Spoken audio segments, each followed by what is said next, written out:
जय हिंद प्यारे दोस्तों। बहुत अच्छा G20 समिट भारत में संपन्न हुआ है। उसके कुछ अच्छे रिजल्ट निकल के आए हैं। कुछ उन रिजल्टों में कुछ चीज़ें हैं जो निकल के आई हैं सामने, हम लोग उन पर आज चर्चा करेंगे। जैसे उसमें से एक बहुत अच्छी चीज़ जो चर्चा हुई है, एक अलायंस का निर्माण किया गया है जिसका नाम है ग्लोबल बायोफ्यूल्स अलायंस। क्या नाम है उसका? उसका नाम है ग्लोबल बायोफ्यूल्स अलायंस। यह क्या है, क्या चीज़ नहीं है, इसमें क्या क्या क्या चीज़ें हैं, कौन कौन से देश शामिल हुए हैं, इसके बारे में हम इस वीडियो में चर्चा करेंगे। जिसको देखिए प्रधानमंत्री नरेंद्र मोदी के ट्विटर हैंडल से जो है ट्वीट करके बताया गया है। इसमें कुछ फ़ोटोज़ भी दिखाई दे रहे हैं, जो कंट्री शामिल हुए हैं उनके जो राष्ट्राध्यक्ष हैं वो हैं। तो हम लोग देखेंगे कि यह पहली चीज़ ग्लोबल बायोफ्यूल अलायंस। इसमें जो बायोफ्यूल शब्द है उसका मतलब क्या होता है, बायोफ्यूल्स होती क्या चीज़ हैं।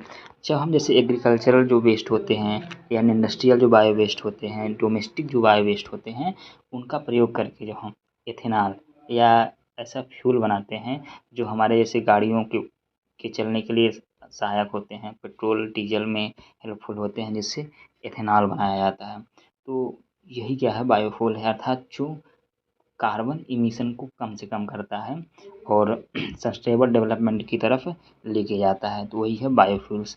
अब भारत टारगेट रखा है कि वह अपने जो डीजल पेट्रोल ये सारी चीज़ें हैं उसमें 2025 तक जो है 20% एथेनॉल मिक्स कर देगा। और उसका जो नेट जीरो कार्बन एमिशन का लक्ष्य कब तक है, भारत का 2070 तक है। अर्थात भारत चाहता है इस तरह से वह बायोफ्यूल के माध्यम से, सौर एनर्जी के माध्यम से, इन विभिन्न जिससे कार्बन एमिशन कम से कम भारत जो है इस तरफ जाए, और जिससे जो अरब जो खाड़ी देश हैं, जो तरफ जो तेल निर्यातक देश हैं, उन पर से निर्भरता कम हो, क्योंकि भारत सबसे अधिक इस समय जो है तेल का आयात करता है, क्योंकि उस पे उसके पैसे ज़्यादा खर्च होते हैं। तो उन सबसे पैसों को सेव करके अगर सेव किया जाए तो और सारी चीज़ों पर खर्च किया जा सकता है, क्योंकि तेल के दाम फ्लक्चुएशन होता है तो उससे महंगाई भी बढ़ती है।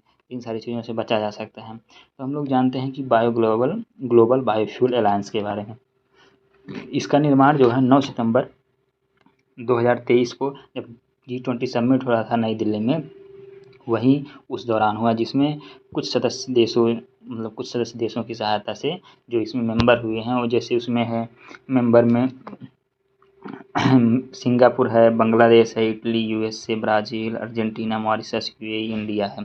इसके अलावा जो कुछ ऑब्जर्वर कंट्री हैं जैसे सिंगापुर है, कनाडा है, ये सारे देश कौन हैं, ऑब्जर्वर कंट्री के रूप में हैं।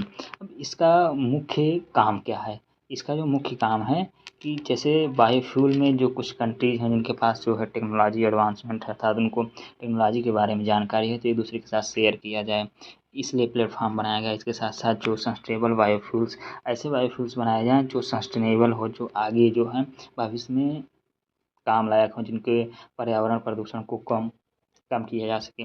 और इसके अलावा जो स्टॉक होल्डर हैं इसके लिए सर्टिफिकेशन किए जाएँ उनके, और फिर जो है इसके साथ साथ जो एक्सपर्टीज़ है, जिसको जिस क्षेत्र में जानकारी है वह अपने नॉलेज शेयर करेगा एक दूसरे के साथ। इस तरह से इस अलायंस का काम है और इसलिए इसका निर्माण भी किया गया है।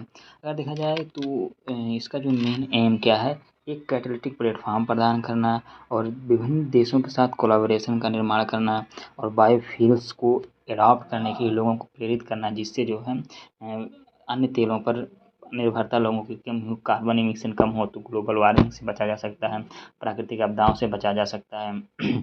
जो अनसर्टेनिटी रहता है मौसम में, तो उससे बचा जा सकता है। इस तरह से इन सारी चीज़ों से बचा जा सकता है। तो इस G20 समिट का कई फ़ायदे हैं, जिनमें से एक है ग्लोबल बायोफ्यूल अलायंस, जो उम्मीद है भारत के साथ साथ US से जो देश शामिल हों, उम्मीद करते हैं कि कई देश इसमें शामिल होंगे और बायोफ्यूल की तरफ बढ़ेंगे, जिससे जो है तेलों की निर्भरता पर जो आयात है उसको कम किया जाए और अधिक से अधिक अन्य इंफ्रास्ट्रक्चर में उस पैसे को लगा करके जो है तैयार किया जाए।